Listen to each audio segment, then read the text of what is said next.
La segunda vez que leemos el texto de Isaías 9, estábamos sincronizados, parece, ¿no, Virginia? Parece que... Llevo varios días. Sí, yo también, no sé por qué. ¿Será porque es un texto bastante navideño? Seguramente. Nadie de nosotros puede negar que estamos en plena campaña navideña. De hecho, me cuesta trabajo, hay una dispersión aquí grande, así que parece que los daños de la Nochevieja están presentes, ¿no? Todo el mundo está visitando a la familia y teniendo un momento juntos esta noche, ¿no? Siempre es un momento de familia. Y esta época siempre ha sido especial para todos, ¿no? Especialmente para los niños, los dulces, las vacaciones, los regalos de los abuelos, las comidas, tiempo de compartir para nosotros, tiempo de recordar, tiempo de sacar fotos de hace bastante años, ver cómo ya tienen menos pelo, más arrugas, más canas. Pero siempre ha sido un momento, un tiempo entrañable, ¿no? En mi caso, cuando yo era más pequeño, recuerdo que este era un tiempo muy... Lo esperábamos con mucha ansiedad porque llegaba el paquete. ¿Qué era el paquete? El paquete era, mis abuelos de Madrid esperaban durante todo el año y nos hacían un paquete de cartón con cuerdas y ahí metían un montón de tesoros para nosotros, ¿no? Y recuerdo que nosotros llegamos del colegio y lo vivíamos con mucha, no sé, con mucha emoción, ¿no? Que el paquete de los abuelos, ¿no? A ver, el paquete lo que tenía era 4 o 5 caramelos, mis abuelos tenían castaños, tenían castañas, tenían algunos juguetes, pero nosotros lo vivíamos con una emoción, todavía lo recuerdo, o sea, recuerdo el momento de una emoción apasionante, ¿no? Imaginaos los 4 hermanos ahí agazapados en la caja ahí tratando de coger cosas, ¿no? Otra de las cosas que disfrutábamos mucho era cuando mi madre sacaba el árbol de Navidad. Ese árbol de Navidad que era ya de la familia, llevaba ya muchos años con la familia, le faltaban ramas porque obviamente no era un árbol de verdad, era un árbol de estos de alambre, de plástico. Sacábamos las bolas, muchas de ellas perjudicadas a lo largo de los años. Todos los años alguien lo tiraba, todos los años alguien tiraba el árbol y se rompían 1 o 2 bolas, ¿no? Pero una de las cosas que más nos gustaba era ponerle las luces al árbol. Me acuerdo que poníamos las luces y nos encantaba apagar el salón, que era donde lo poníamos, y nos quedábamos mirando el árbol y nos encantaba, ¿no? Nos gustaba. Y la Navidad es un tiempo donde la luz tiene un papel muy importante. O sea, no hace falta moverse mucho. Vaya donde vayas te encuentras luces de colores, ¿no? Las ciudades de España, las ciudades de todo el mundo preparan decoran las ciudades con cantidad de luces, de colores, pequeñas bombillas que lo que buscan es rasgar y transformar la oscuridad de la noche, ¿no? Esa es la intención. Navidad es un momento momento luminoso, especialmente aquí en Europa, que vivimos en la zona donde Navidad coincide con el invierno, ¿no? Ya sabéis, esta foto seguro muchos de vosotros la habéis localizado, ya sabéis que Málaga desde hace unos años, pues bueno, nos deleita con una decoración bastante bonita, sincronizada con música, y yo os aconsejo que vayáis a verla, pero que lo veáis en enero, por favor, porque en diciembre vais a ser aplastados, pisoteados, etcétera, etcétera, ¿no? Así que esperad a enero y seguro que las podréis disfrutar con mucho más tranquilidad.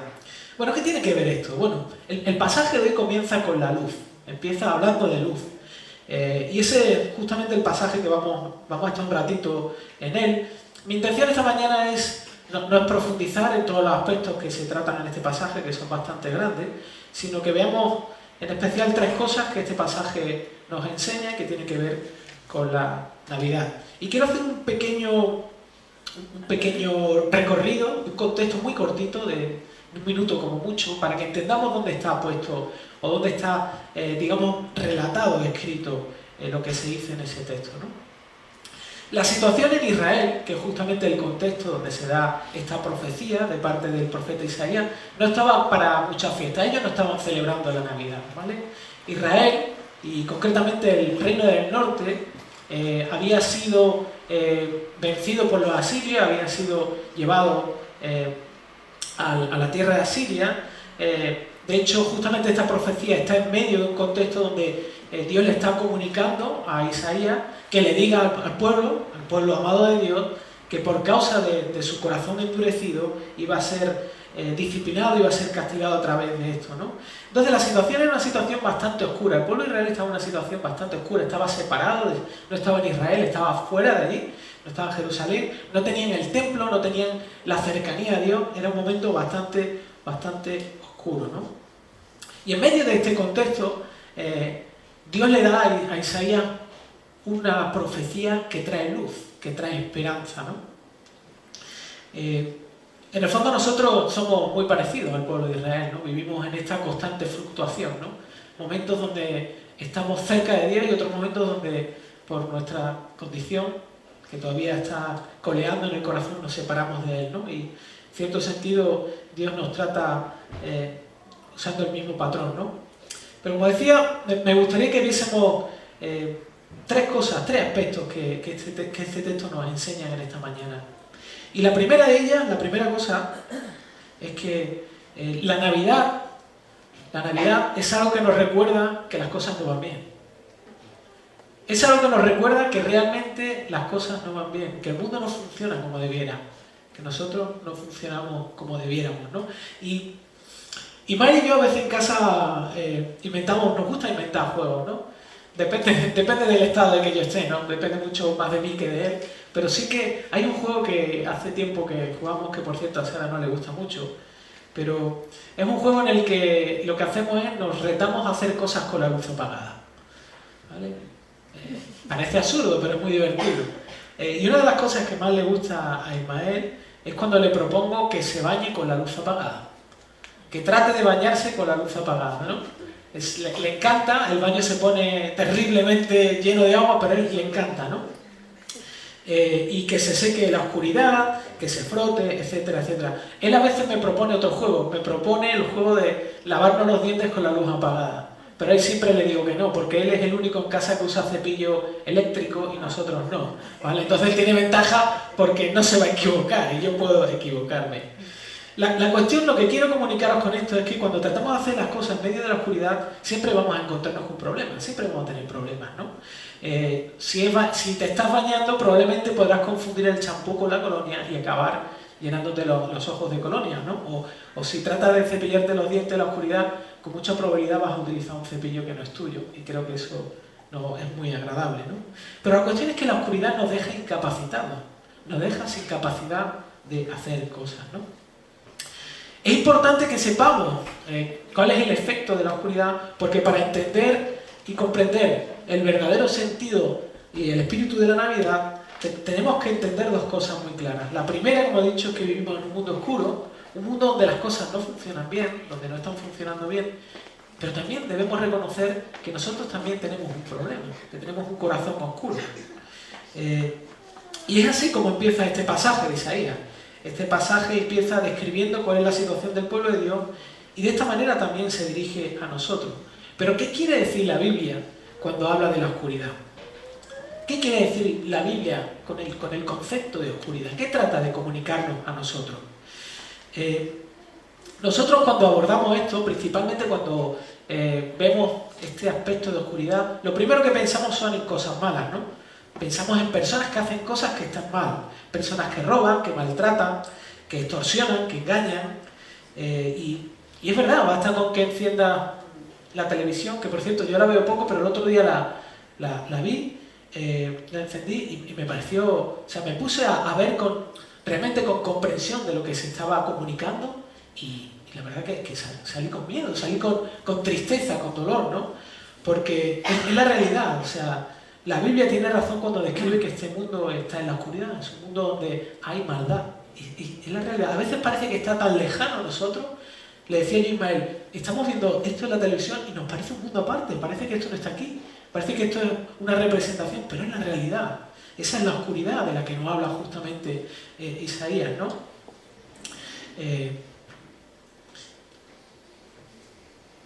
Y el nivel de oscuridad es tan profundo que comentaba con alguien el otro día, ¿no? En Navidades. Qué curioso que en Navidades parece que las personas que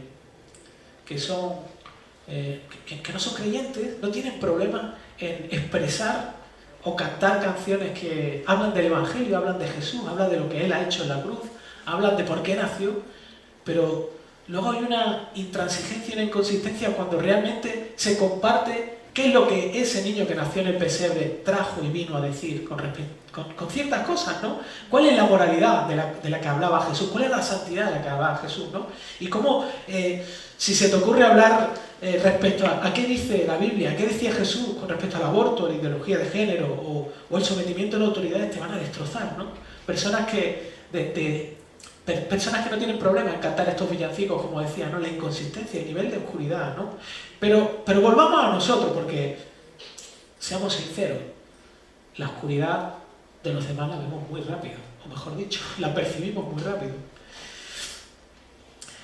No tenemos problema en afirmar cosas de los que están fuera del mundo, pero nos cuesta mucho trabajo hablar de nuestra oscuridad.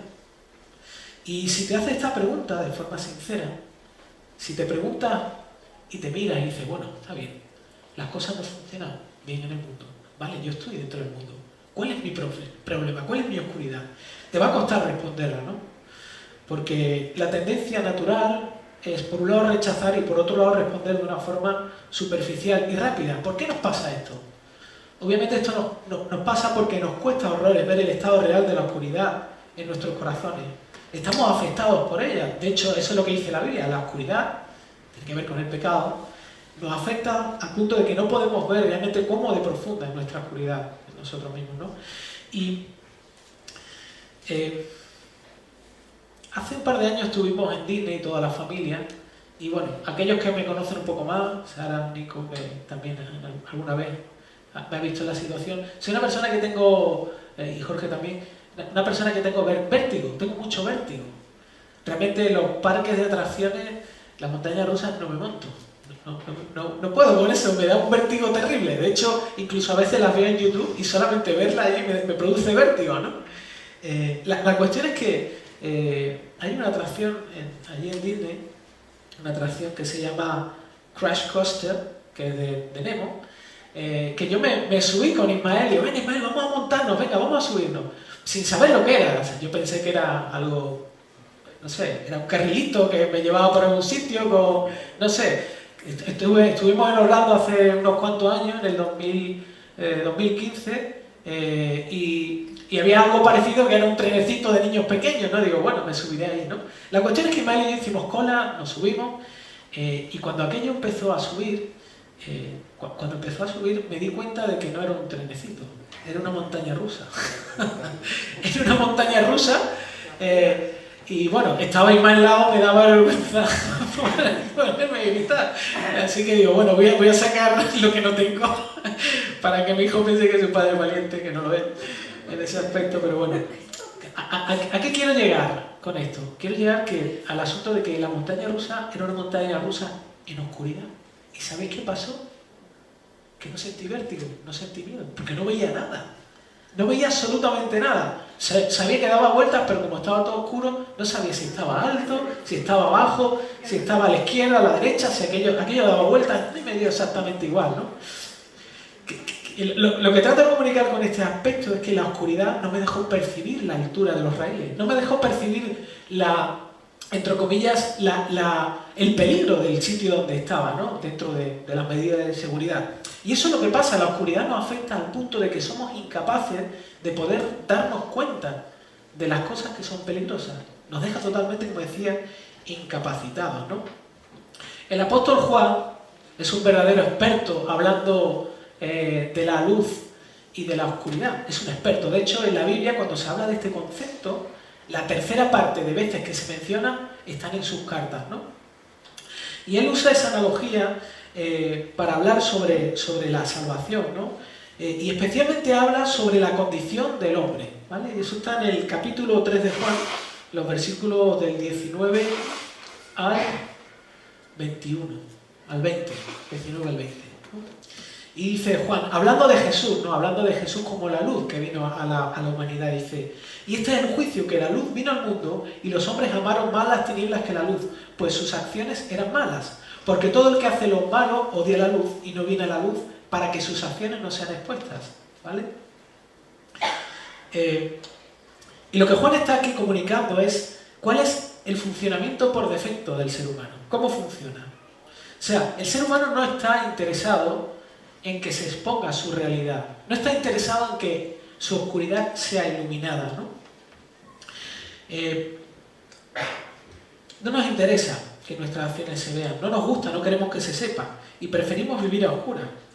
Y en esto no somos muy diferentes a Adán y Eva cuando ellos pecaron. Cuando Adán y Eva pecaron delante de Dios, actuaron de la misma manera. Se fueron a cubrirse, a protegerse en la oscuridad. Vale, traigamos esto a nuestro día a día. Cuando la Biblia habla de que nosotros actuamos o vivimos en oscuridad, ¿cómo eso se manifiesta en nuestra vida? ¿Cómo lo vivimos nosotros eso en nuestra casa, ¿no? Bueno, una de las formas es, lo voy a leer porque se ve regular, se ve pequeño.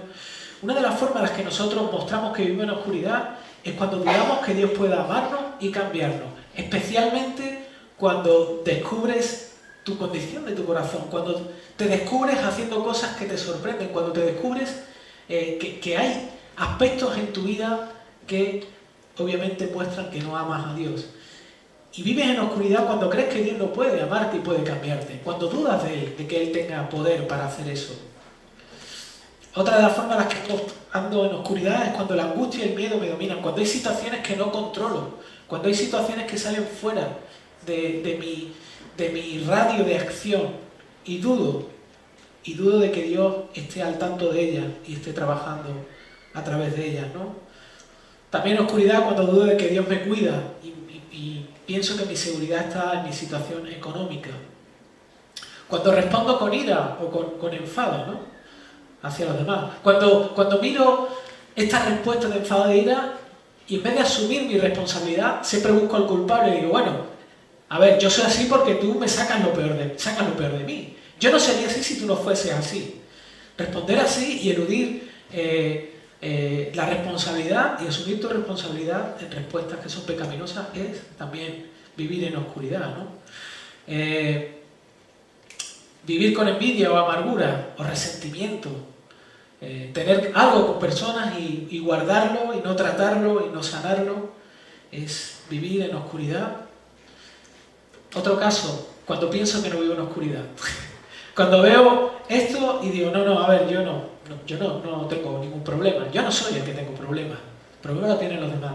Entonces, te aseguro que estás viviendo en oscuridad, ¿vale? Porque la Biblia es clara con respecto a esto. Y hay miles y cientos de cosas, ¿no? Cuando soy impaciente, cuando soy desagradecido, cuando estoy insatisfecho con lo que Dios me ha dado, cuando no paro de quejarme, cuando soy indiferente, hipócrita, mentiroso, desobediente, etcétera, etcétera, etcétera.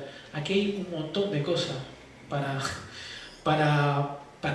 poder traer a casa, ¿no? Especialmente esta semana, y estaba pensando en cuando dejo que la perspectiva externa o la cultura o mis sentimientos redefinan ciertas cosas. Por ejemplo, cuando permito que el amor, en vez de ser redefinido en la claridad y la profundidad que Dios dice y que Dios expresa en su palabra, permito que el amor sea redefinido en base a los sentimientos, en base a lo que el mundo cree que es el amor. Y dejo que eso rija mi vida. Eso es andar en oscuridad, ¿vale? Hay otro montón de cosas, pero bueno, la intención es un poco que traigamos esto a casa y nos preguntemos realmente si nosotros no andamos en oscuridad, o mejor dicho, sería mejor preguntarnos cuándo no andamos en oscuridad, ¿no? Porque constantemente nos encontramos viviendo en situaciones así, ¿no? El segundo aspecto que este texto también nos trae a la memoria es que la Navidad nos recuerda que la solución no está en nosotros, ¿no? Desde los primeros versículos queda bastante claro. Vamos a pensar un momento en el concepto de oscuridad, ¿no? ¿Vale? ¿Qué es la oscuridad? La oscuridad es la ausencia de la luz, ¿no? De hecho, si pasa igual que con el frío, ¿vale? La oscuridad y el frío. De hecho, si tú quieres ir de vacaciones a algún sitio, te aconsejo que tomes un cohete espacial y te desplaces de los planetas y me digas qué vas a encontrar allí. Allí encontrarás ausencia de luz y ausencia de calor. O sea, encontrarás frío y oscuridad, ¿no? Y esta pequeña frase tiene una tremenda importancia, ¿no? Porque Isaías dice al principio de este texto que la luz ha resplandecido sobre ellos. Eso quiere decir que la ayuda para cambiar, que lo que hace falta para que esa oscuridad sea rota, para cambiar esa forma de vida, no puede venir desde dentro del hombre. Nosotros no podemos cambiar nuestro estado de oscuridad y de ignorancia, de maldad. No podemos hacerlo. Y Jesús fue muy enfático en Mateo 7, 20, 23, ¿no? Tenía una discusión allí con los fariseos que estaban hablando de qué es lo que contaminaba al hombre, si era no lavarse las manos, si era... Y entonces Jesús le dice claramente algo. Le dice, lo que sale del hombre, eso es lo que contamina al hombre, porque de dentro del corazón del hombre salen los malos pensamientos, etcétera, etcétera, etcétera, ¿no? Jesús dice que de dentro de nosotros no puede salir luz. Dentro de nosotros no puede salir luz, no hay luz, ¿vale? Jesús muestra que ese es nuestro problema y no solamente del hombre, sino del mundo también, ¿no? Y esa es en palabras de Juan sería recordar lo que ha dicho hace un instante atrás, ¿no? Es la tendencia natural del hombre ir a la oscuridad. Me llama mucho la atención porque contrasta, esto que dice la Biblia contrasta mucho con el espíritu navideño que encontramos, ¿no? Cuando salimos fuera. La Navidad es un momento donde la gente se asocia, se agrupa, se vuelve más sensible a las necesidades de los demás. Y eso realmente está bien, ¿no? Hay frases que, por ejemplo, la frase del amor triunfará y todos juntos podremos crear un mundo de unidad y paz. Es una frase bonita. Es una frase que comunica que realmente el mundo sabe que tiene necesidad de cambio, que hay cosas que tienen que cambiar. Ahora mi pregunta ¿es real esta frase? ¿Es real? ¿Es posible? Hay un grupo de música conocido aquí en España que se llama La Oreja de Van Gogh, que seguro algunos los conocéis, ¿no? Habréis escuchado algunas canciones de ellos. ¿O soy yo el único carca que escucha alguna canción de La Oreja de Van Gogh? Ah, mira, vale, ahí me siento apoyado. Bueno, este grupo de música, por cierto, mira música que hace, me gusta el tipo de música, no escucho mucha, pero de vez en cuando sí. Tiene una canción que escribió justamente para una serie de dibujos de televisión española, que se llama Los Cleaners, que no sé si os sonará, pero bueno. Escribió una canción para Navidad que se llama La luz que nace en ti. Y dice, voy a leer parte de... No la voy a cantar, ¿vale? No la voy a cantar, no me la sé, si no la cantaría. Dice parte de la letra, dice, brilla en mi pecho la luz que conecta tus ojos con mi corazón. Brilla la chispa del cleaner, que es el dibujito este animado, que olvida y perdona sin rencor. Dale la mano a quien no pide a cambio y cantemos, no pide nada a cambio y cantemos por la paz. Que viva el amor, así es la Navidad. Así es la luz que nace en ti, así es la luz que nos ayuda a vivir, por ti, por mí, por compartir tu luz, me hace feliz. Letra bonita, emotiva, y si la acompañas con música es algo que puede llegarte, ¿no? Pero está asumiendo algo que no es cierto, ¿no? Asume que el ser humano puede acabar con la pobreza, la injusticia, la violencia y la maldad. Y que realmente el ser humano trata de hacerlo, pero en el fondo sabemos que no es tan sencillo. Sabemos que eso no es tan sencillo. Pensamos que se puede hacer, nos unimos para hacerlo, pero en el fondo no es tan sencillo. Hay un problema que se obvia, ¿no? Angela Merkel, que es la canciller alemana, hace 3 años, dijo algo públicamente, dijo que para superar algunas de las crisis en Europa era necesario volver a conectar con Dios y la Biblia. No solamente es ella, hay otros muchos dirigentes políticos que han reconocido que en el caso especial de Europa la pérdida de sus valores, de la reforma y del cristianismo han tenido un efecto en la sociedad, ¿no? Un efecto profundo, ¿no? De hecho, hay muchos sistemas políticos que han tratado de arreglar el mundo, ¿no? Especialmente uno de ellos es el comunismo. Trataba de solucionar el problema social y el comunismo fracasó. Era un ideal que fracasó. Igual la ciencia ha tratado de resolver el problema del ser humano, pero lo que ha hecho ha sido convertir al ser humano en un grupo de átomos que, combinados de una forma aleatoria, pero le ha quitado la esperanza de la vida, le ha quitado el sentido de la vida, lo ha dejado únicamente con la expectativa de vivir condenado a esperar el fin de su absurda existencia. Ahora, la diferencia de la perspectiva cristiana de la Navidad es la siguiente. Por un lado, la perspectiva de la Navidad cristiana no es tremendamente y falsamente optimista, pero tampoco es pesimista, sino que la perspectiva de la Navidad cristiana es realista y reconoce que sí, que las cosas funcionan mal en el mundo. Reconoce que las cosas funcionan mal dentro de nosotros mismos, pero reconoce que hay esperanza. Que hay esperanza aquí y ahora. Esa es la posición de la perspectiva cristiana respecto a la Navidad. Y eso es lo que Dios le comunicó a Isaías, a su pueblo. Le dijo, hay esperanza. ¿Estáis viviendo la situación? Sí, por vuestra dureza de corazón. Pero hay esperanza porque hay alguien que yo enviaré para que haga lo que vosotros no podéis hacer. Lo haga por vosotros. Y lo haga por nosotros también. Y el tercer aspecto que este texto nos ayuda a entender es obviamente que la Navidad nos recuerda que la solución es Jesús. Esto no es nuevo, ¿verdad? Si la solución a nuestro problema es que Jesús nos ilumine, ¿cómo podemos apropiarnos de esto? Dice en el versículo 7, justamente Isaías dice que un hijo nos ha sido dado. Algo se nos ha entregado, ¿vale? En Navidad todos recibimos regalos, ¿vale? Y un regalo, por definición, es algo que no se puede comprar, es algo que yo no puedo ganar, es algo que yo recibo, pero que yo no compro, no pago, es algo que me llega a mí, ¿no? Y la única condición necesaria para poder tener ese regalo es cogerlo, recibirlo, aceptarlo. Esa es la única condición necesaria. Esto lo sabemos todos. Los que estamos aquí, no hay nadie que no sea creyente, todos sabemos cómo funciona el Evangelio. Es un regalo de Dios a través de Cristo que se recibe por fe y en arrepentimiento, ¿no? Pero necesitamos recordar constantemente esta gran realidad. Necesitamos recordar cómo conocimos a Jesús. Y sobre todo necesitamos recordar lo siguiente. Cuando aceptamos un regalo, hay algo muy curioso. Y es que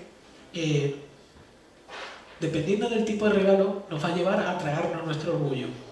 ¿En qué sentido?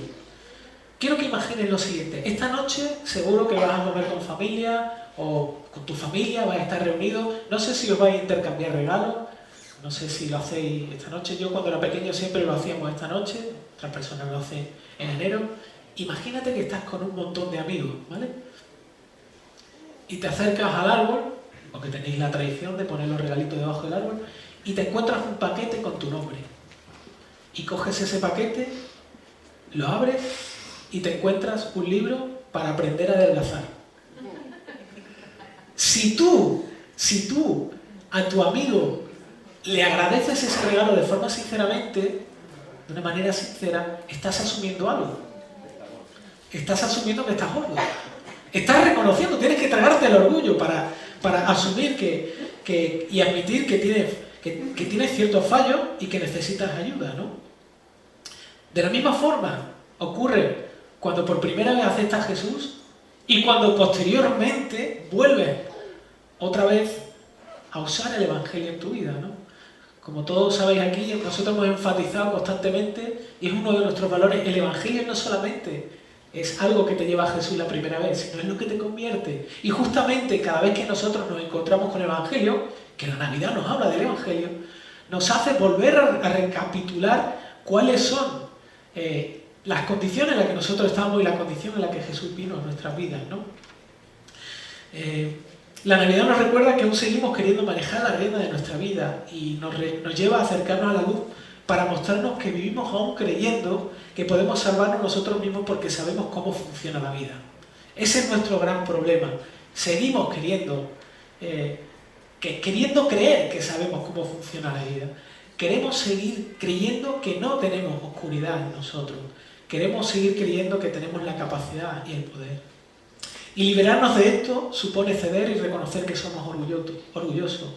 Implica aceptar que Jesús no renunció al regalo más despreciable de todos. Él aceptó el regalo de morir injustamente y aceptó cargar con los fallos que no eran suyos. Jesús voluntariamente abrazó la oscuridad para que nosotros podamos tener luz ahora. Eso es lo que Él hizo. Y podríamos hablar, hay cantidad de cosas en este texto para hablar de Jesús.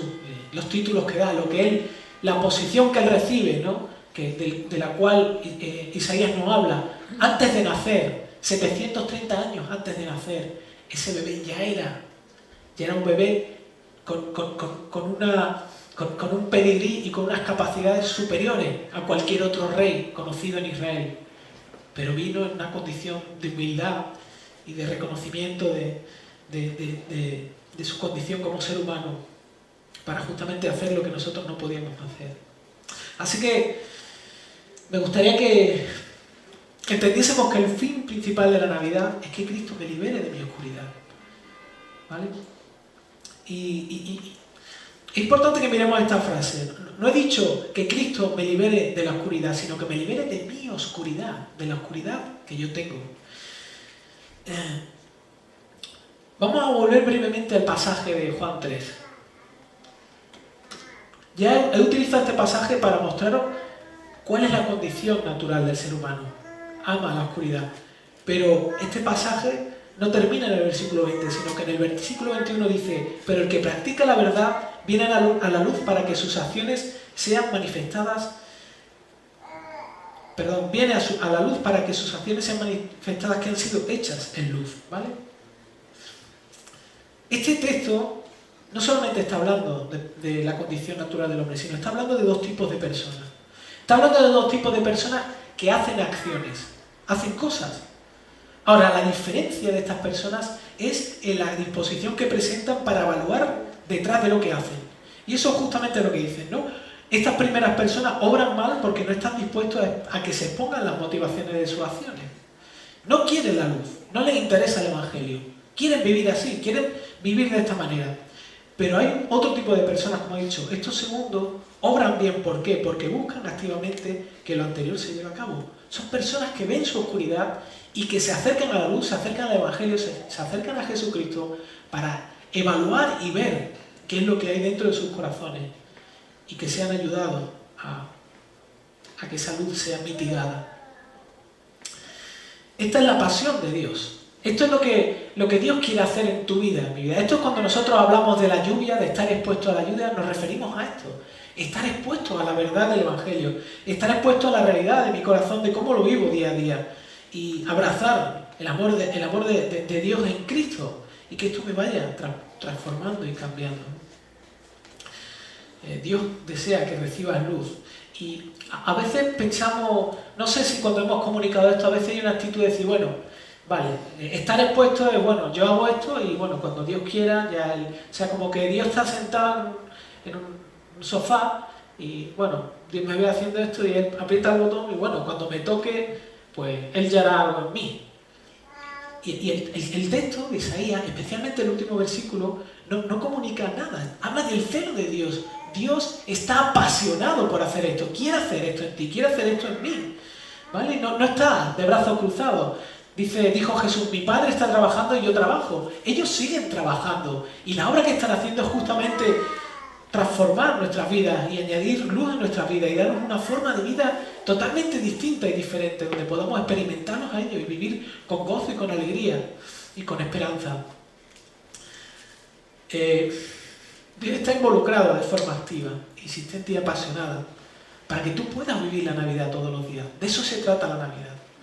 De eso se trata la Navidad. La Navidad se trata de una parte fea, pero una parte llena de esperanza.